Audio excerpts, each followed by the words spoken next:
And I'm Debbie with Garden Style Northwest. We're here at Sunnycrest Nursery on the Key Peninsula, Debbie's Nursery, and we're going to show you 3 shrubs that are great for our climate here in Zone 8B. Yes, and we're going to try and let you know what their bloom time is. These will be smaller shrubs that you can put in your garden and give you some color up until the beginning of summer. So today I'm going to be covering some shrubs, early spring blooming shrubs.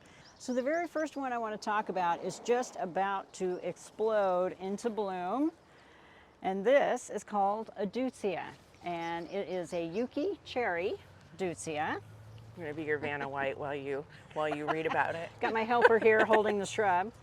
So to give you some information about it, this is a very small, short shrub. It only gets 1 to 2 feet tall and just as wide. And it will start blooming now, and it actually hangs on to its blooms for at least 6 weeks.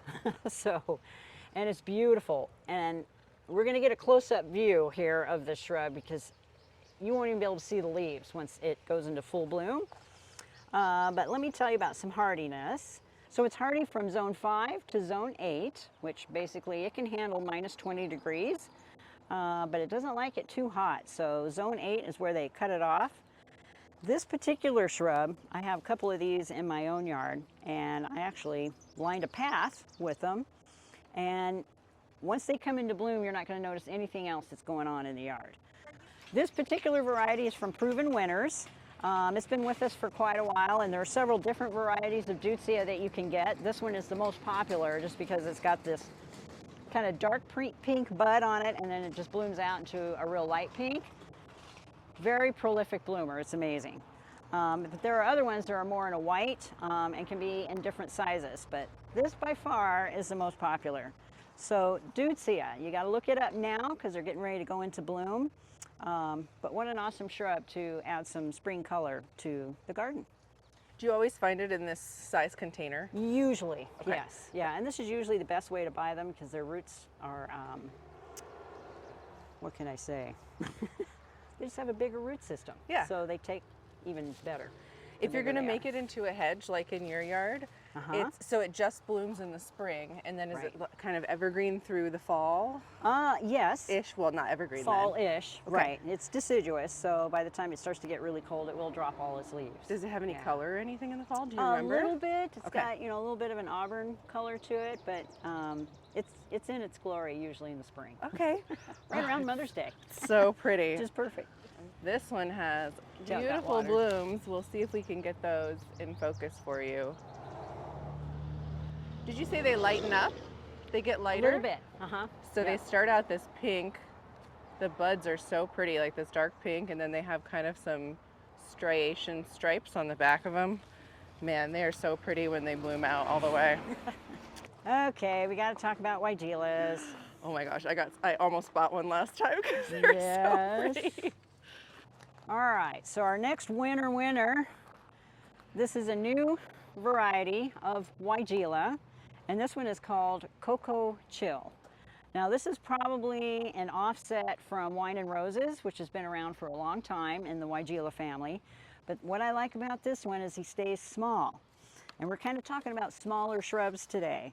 This one will only get 3 feet wide by 3 feet tall, and this is what they do. The hummingbirds absolutely love this particular shrub because of its tubular flowers. It's got the dark foliage, so it really makes the flowers stand out. This is hardy from zone 4 to zone 8. And what else can I tell you about it besides the fact that it's outstanding? And once the flowers are done, you are down to the darker foliage, but if you give them a really light trim, you'll actually see some more flowers show up by the end of the summer. So you can get a second set of flowers out of this if you give it a trim right after it's done blooming. But yeah, Coco Chill, what a cool shrub. How do you say Weigela? Everyone says Weigela. Everyone wants to say Weigelia. That's what I hear all the time. And there's no L-I-A in it. Yeah, it's Weigela. Weigela, I've heard sometimes. Weigela. I guess that's pretty close. Is easier. So these blooms are really long. You were talking about hummingbirds, right? Yes. So they have these long tubular flowers. Are Weigelas always like that? Oh. So our next shrub we're going to talk about is called Lime Mound Spirea. Now, as you can see through its chartreuse colored leaves, that's probably the highlight of this shrub. So if you're looking for something to lighten up the garden or something you want to see from a mile away across the yard, this is your shrub. Now it also gets blooms on it, and it's already started to make its buds here, and they're kind of a pink foamy flower that it gets on the top of all its stems right here. So it'll bloom its little heart out, and then when it's done, I would recommend that you trim off all the old blooms just so you can keep this beautiful limey color.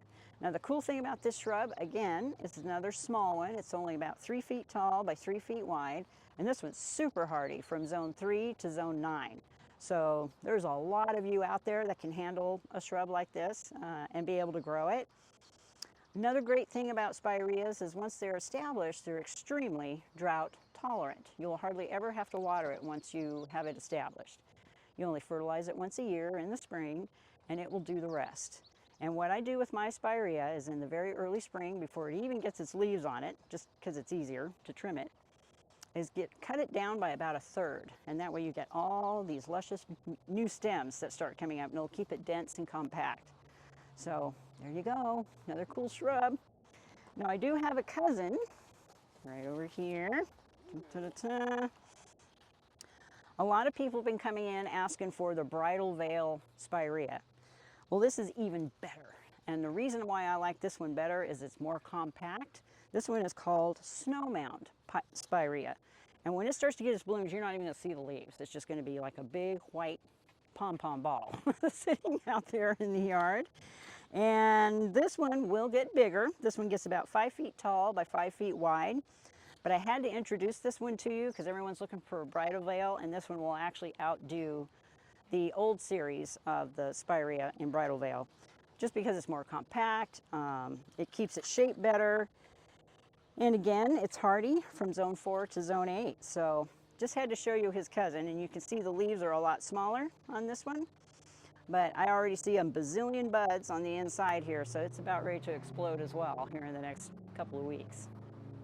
I love it when plants are all budded up. It's like bottled up excitement. Right? Getting ready to explode at any minute. It's kind of a limey green coming out, and then Yes. more of like a golden yellow. Yellow on the tips. Yeah. And then the branches are kind of like a Yeah, it has a kind of a red stem to it. red stem. That's so pretty. Should we do like a bonus shade shrub? Absolutely. Everyone loves a bonus. Right? Let's do one of these.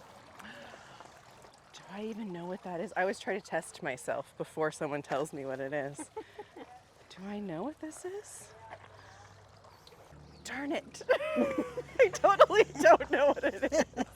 Oh my gosh, that's so funny. Okay, so as a bonus, we decided to throw in a shade-loving shrub. And this one is super cool. This is called Pink Flamingo, and it's a willow. Believe it or not, this is a willow shrub. And it doesn't flower at all, but it doesn't even need to, because all its new growth will come out in this light pink, which gradually turns to white and then turns into this variegated leaf that you see here on the bottom of the shrub.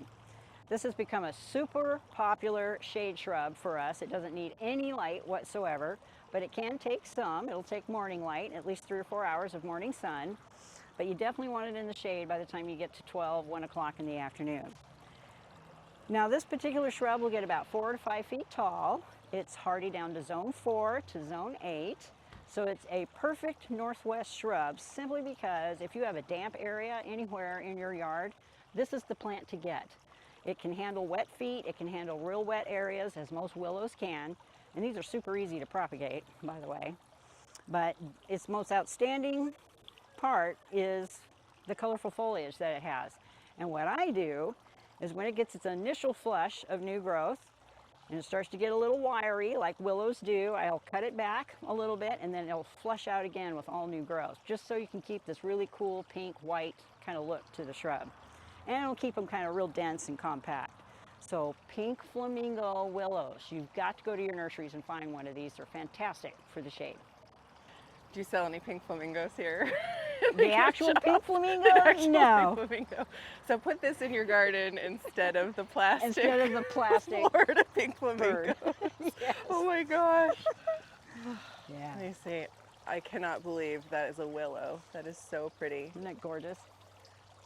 So you want to cut this one back because then You'll it'll just get even more. okay, and Yeah. then this is the spring flush, Exactly. and then it'll all kind of turn this Yes. To a very color. good leaf. Oh my gosh. I'm in that's- love with mine at home. I just am in love. I might end up with one of these today. You can see how they brighten up the shade automatically. Yeah, that is so pretty. It's funny because I go to like this to Right. brighten up shade, and I don't usually go to You don't like think more of of a white and white or light like. pink. Mm-mm. Yeah. It's because it's hard to find. I guess that's For the true. shade. Looking around, Yeah. that is so pretty.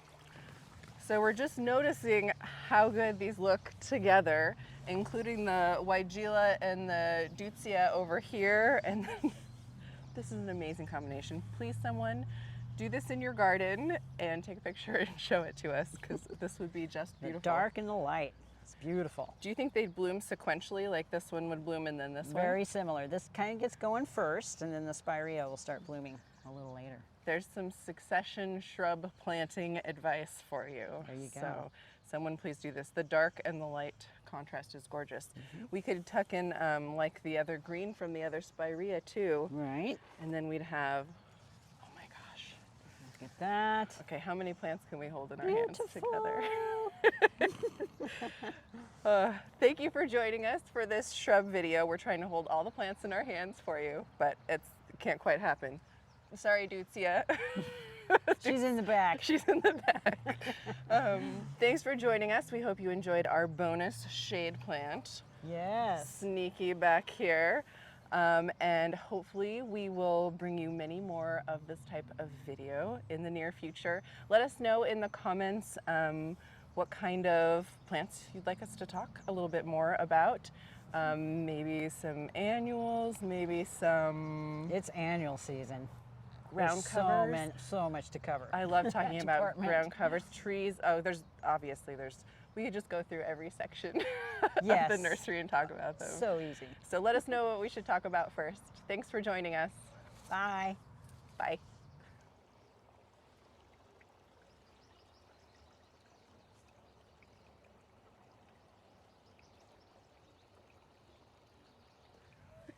I gotta put a plant down. Right. They're like the heaviest ones. Where is it? Is it it's not an Andina. Nope. It's not an Andina. Coco Chill. Is that the name?